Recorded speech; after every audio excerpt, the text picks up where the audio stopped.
So magandang araw kabola. Sa video nito, straight to the point lang po yung mga pag-uusapan natin kabola. Pag-uusapan po natin, una dyan is yung top 3 na biggest winners sa trade table kabola.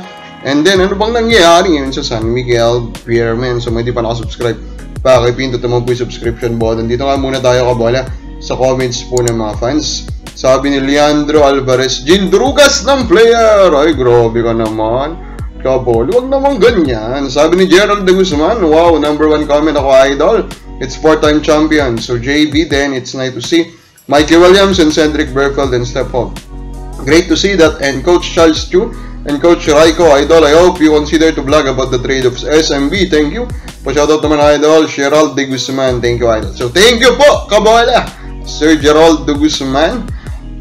I do not think may trade pang San Miguel Beermen. And yan, actually, ang isa sa pag-uusapan natin. Nasa sitwasyon po ngayon ng San Miguel Beermen kabola. Kabayan JB yan, subok na, galing yan, yes. Tama yan, Sir Freddy. Ating lesson, of course, he is a real winner. He really knows how to win championship kabola. Rolling Nishido, mahirapan mag-champion ang Jinkang kung di papaboran ng mga ref kabola. Grabe naman yung issue na yan, di pa rin talaga namamatay-matay kabola. Pero, at the end of the day, they have won championship na ba? Without much controversy in the past, di ba? Yung championship nila against Dragons, kabola, if you remember, wala nang masyadong controversy doon, di ba? They are proven winners, kabola, whether you hate them or you do not. Lilo Aral, Lods, totoo ba talaga sa Converge ba talaga to si Mikey Williams? Sana maging pati sa palitan, Lods. Shoutout, idol, sa mga UV Blazer driver. Shoutout sa mga UV Blazer driver. Okay, kabola, yun pa yung rumor currently na interested pa ang Converge kay Mikey Williams. Pero again, maraming roadblocks yan. Una dyan, kailangan muna na nilang mapa-agree si Mikey Williams sa bumalik. And then of course, they need to have a trade with TNT kabola. No? Pag-usapan natin, una, yung sitwasyon mo ng San Miguel Beermen, no?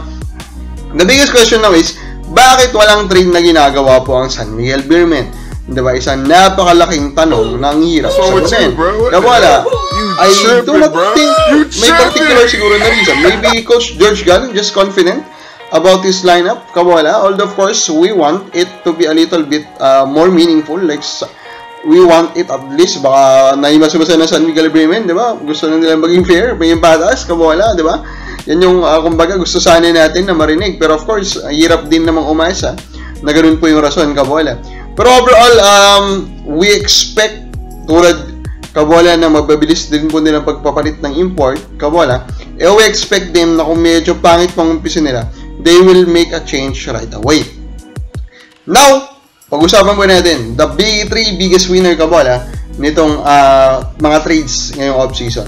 Number 3 ko will be Northport Batang Pier kabola, no? So they have 2 meaningful trades in this off-season. Of course, the first one is the Gio Halalon trade. And sa paningin naman, it was a fair exchange. So bakit talagang fair lang kabola yung analysis po natin. And then the second one, their trade of getting Unubere from Ginebra. For us, nanalo sila doon kabola. So overall, in terms of trades, diba, nasa net positive ang Northport. And if you look at their current roster kabola, the current roster actually is much more understandable, much more logical than in the past. With Halalon finally there, kabola, as their starting point guard. Okay din sila sa point guard at the very least, di ba? Sa kanilang starting lineup kasi nandun na po yung Halalon. And then of course, Abu Tratar will be added, di ba? He can be their best big man.